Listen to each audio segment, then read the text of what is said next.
자, 각종 수상 소식이 이제 많은 가운데 뭐 LG 트윈스의 감독님, 그다음에 코치님, 뭐 여러 선수들, 트레이닝 파트의 코치님도 그렇고 여러 선수들이 이제 수상을 앞두고 있고, 그리고 내일은 드디어 골든글러브 수상식이 열리게 돼요.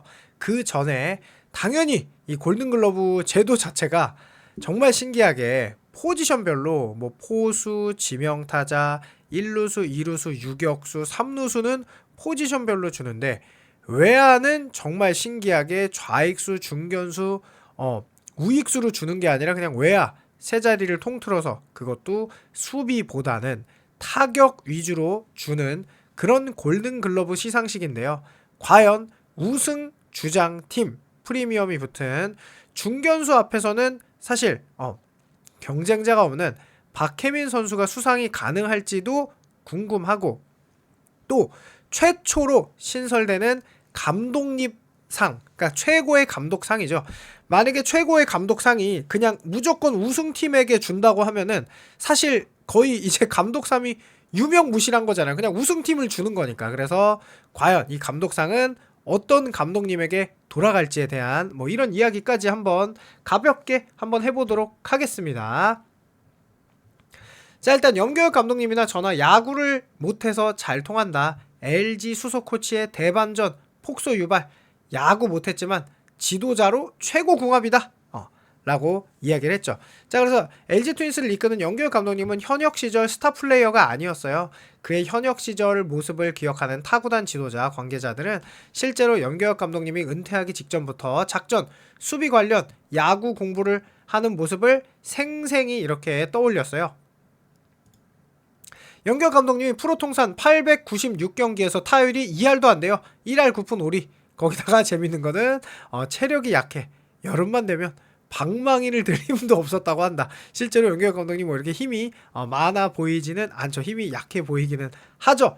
자, 그러면서 흥미로운 건 염경엽 감독님을 가장 가까이서 보필하는 김정준 수석 코치 역시 현역 시절 야구를 잘하지 못했다. 1군 통산 1992년에 5경기가 전부 다 14타수 2안타, 타율 1할 4푼 3리. 염교혁 감독님보다 어찌 보면 더 못했다.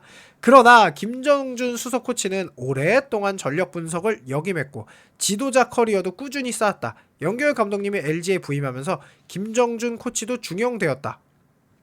두 사람은 잘 알지도 못하는 사이였는데 LG에서 만나 무려 2023, 2025 통합 우승을 합작을 했죠. LG는 공교롭게도 두 사람이 감독과 수석 코치로 호흡을 맞춘 두 시즌의 통합 우승을 하게 되었어요. 그러면서 이 1구회가 어쨌든 8일 오늘 2025 뉴트리데이 D-Day 1구상 시상식에서 김정준 수석 코치에게 지도사상을 안겼거든요. 그래서 감독이 아닌 코치에게 꾸준히 지도자상을 주고 있어요. 그래서 정말로 뜻깊은 이런 상이죠. 왜냐하면 결국 감독이 모든 스포트라이트를 가져갈 수밖에 없는데, 사실 거기에서 함께하는 코치님들도 굉장히 중요하잖아요. 그래서 김정준 수석 코치가 상을 처음으로 받는다. 한국 야구 어르신들과 1구회에 진심으로 감사하다. 그러면서 사실 염교혁 감독님을 잘 보필한 코치들의 노력이 담겼다. 그분들에게 진심으로 감사하다. 그러니까 정말로 모든 선수들, 모든 코치분들이 잘해서 이게 우승이 이어진 거겠죠. 그러면서 지난 3년간 성장과 배움의 기회를 만들어주신 염교혁 감독님, 차명석 단장님, 3년간 2번의 통합 우승으로 결실의 기쁨을 만들어준 주장 박혜민이야 LG 선수들에게 감사하다. 그리고 이 김정준 수석 코치는 바로 김성근 감독님이 아버지죠. 그래서 염교혁 감독님의 영향을 받아서 쉬는 날 없이 항상 선수들과 함께한다. 이제 진짜 야구를 사랑하고 야구에 미친 그런 지도자들이죠. 그러면서 이 사회자가 염교혁 감독님과의 어떤 점이 찰떡호흡이냐, 이런 게 가장 중요한 찰떡호흡은 감독님이나 저나 야구를 못했다는 것이다. 저희는 거기서 통한다 라고 했고 재치 만점의 자폭이었습니다. 실제로 이제 축구 지도자들도 그렇고 선수 출신, 스타 플레이어 출신이 아니라 정말로 지도자 연수를 열심히 한 그런 감독과 그런 코치들이 정말로 잘하는 게 요즘 트렌드예요. 왜냐하면 이 과거에 얽매여서 자기만의 방식, 자기만의 스타일을 고수하기보다는 이 시스템, 아무래도 요즘에 현대는 정말 체계화된, 특히나 요즘에는 스탯, 여러 가지 세이버 매트릭스 이런 거를 보고 그거를 적용시키는 게 정말 중요한데, 연규혁 감독님도 항상 그래서 인터뷰에 옛날 감독님과 다르게 그런 뭐 수평 무브먼트라든지 수직 무브먼트라든지 여러 투수를 할 때도 RPM이라든지 여러 가지 자료를 통해서 선수들을 평가하잖아요. 그런 게 진짜 중요하다. 그래서 공부하는 그런 코치님 중요하다라는 생각 다시 한번 하게 됐고요. 자, 그리고 내일은 드디어 골든글러브죠. 그래서 뭐 사실 LG 소식이 워낙 없어서 라이브를 해야 되나 말아야 되나 고민도 많은데, 그냥 오늘 밤 10시에 LG 소통 라이브를 한번 해보도록 하겠습니다. 그래서 LG 팬분들, 야구 없어서 심심하신 분들, 물론 이제 많은 관심이 떨어졌겠지만 그래도 꾸준하게 일주일에 3번 이상은 좀 라이브를 하려고 해요. 그래서 많은 분들 함께 해주시면 좋겠다. 네, 오늘 밤 9시에, 그리고 내일도 가능하면은 골든글러브 시상식 때도 라이브를 킬 테니까 우리 LG 소통하면서 한번 같이 보면 좋을 것 같아요. 자, 일단 후보만 12명 배출한 LG. 신민재는 골든글러브 유력, 3년 연속 수상 노리는 오스틴. 근데 하필이면 디아즈. 그러니까 사실 타기 어렵겠죠.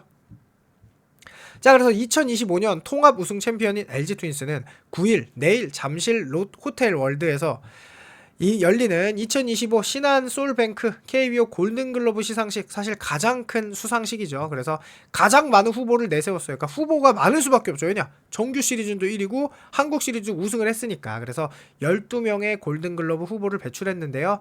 LG 트윈스는 2023년에 통합 우승에는 3명의 골든글러브 주인공이 나왔어요. 당시 외국인 타자 오스틴 딘이 1루수, 그리고 오지환이 유격수, 그리고 홍창기가 외야수에서 각각 황금 장갑을 품었거든요. 신민재 선수는 아마 올해 그냥 2루수에서 웬만하면 받을 겁니다. 이거는 이변이 없을 거예요. 135경기에서 타율이 3할 1푼 3리, 1홈런에 61타점, 87득점, 출루율이 무려 3할 9푼 5리, 수비 부문에서도 2루수로 992.2이닝을 소화해 2루수 선수들 가운데 1위, 그리고 박민우 선수와 수비 차이가 200이닝이 넘게 차이 나죠. 그래서 신민재는 2023년부터 주전 2루수로 활약을 해서 통합 우승에 큰 힘을 보탰으나 당시 키움 히어로즈 소속이던 김혜성에게 밀려 수상 기회를 밀었는데 드디어 올해는 차지할 것 같죠. 그리고 이제 1루수 부분에서는 이제 오스틴 딘 3년 연속 수상을 노리지만 아쉽게 어렵다. 자, 2023년, 24년에 1루수 골든글러브를 수상했어요.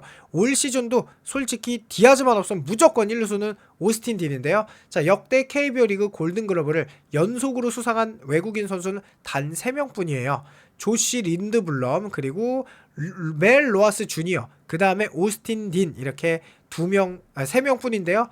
한 번도 나오지 않았는데 아쉽게 못하겠지만 그래도 3년 수상을 내년에는 하기를 바랍니다. 그리고 또 재밌는 게 결론적으로 참 신기하게 포지션이 좌익수, 우익수, 중견수가 아니라 그냥 외야 3명 이렇게 주거든요. 황금 장갑을, 이 골든글러브를. 그래서 구자욱 선수가 일단 142경기에 공격 WAR이 무려 5.11, 디펜스 WAR은 마이너스 0.64. 그런데 골든글러브는 공격 수치를 높게 봐요. 그래서 이 레이에스 선수도 뭐 안타도 최다 안타예요. 그리고 144경기 풀 출전이에요. 오펜스 WAR이 3.63, 디펜스 WAR이 마이너스 0.4인데 아마 이 박혜민 선수만 보시면 이 WAR로 계산하면은 지금 구자욱 레이에스 선수보다 훨씬 높아요. 오펜스 WAR이 3.36에 디펜스 WAR 1.19, 144경기 전 경기를 출장했어요. 그러면 솔직히 말해서 중견수 부분이다. 그럼 박혜민 선수가 그냥 넘사벽으로 수상인데, 이게 타격 지표를 좀 따지는 이런 부분이 있단 말이에요. 그래서 구자욱 레이에스, 그 다음에 이 우익수 쪽에 안현민 김성현이거든요. 지금 WAR도 6.77, 5.50이니까 지금 보시면 박혜민 선수보다 더 높아요.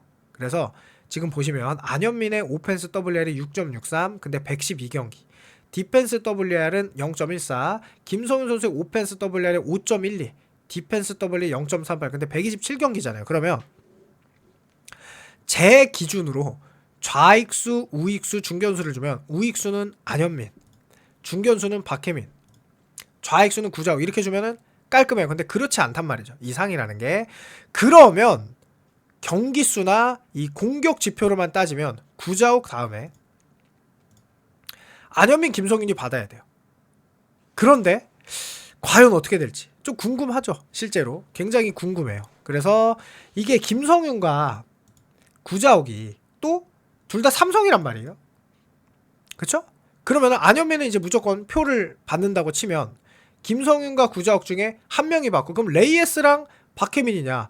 그러면 저는 박혜민 선수의 수상도 우승팀이고 주장이고 프리미엄이 붙어서 불가능하지 않는다. 그렇게 되면 예를 들어서 구자욱, 박혜민, 안현민도 가능하거든요.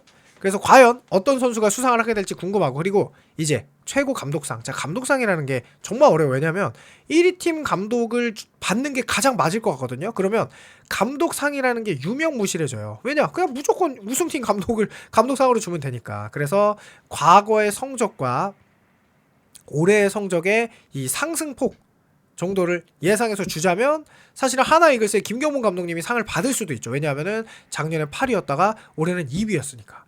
그리고 또 이호준 감독님과 SSG의 이승용 감독님도 가능하죠. 왜냐? 어쨌든 누가 봐도 이 두 팀은 전력상 3등과 5등을 할 팀이 아닌데 3등과 5등을 했단 말이에요. 그러면 그렇게 어려운 팀을 이끌어서 가을 야구로 진출한 이 감독들이 감독상을 받아야 되는지, 정말 이게 답이 없는 거잖아요. 그래서 뭐 솔직히 말해서 LG 트윈스 연기혁 감독님도 굉장히 힘든 시간을 거쳐서 우승을 했어요. 막 처음부터 끝까지 1위가 아니라 막 2위였다가 좀 힘들었다가 선수들도 부상했는데 그걸 1위로 이끈 이런 연기혁 감독님도 있고, 그래서 과연 첫 번째 감독상인 만큼 그래도 우승팀을 주는 게 맞지 않을까 생각하는데, 여러분들의 의견 궁금하니까 댓글 남겨주시고요.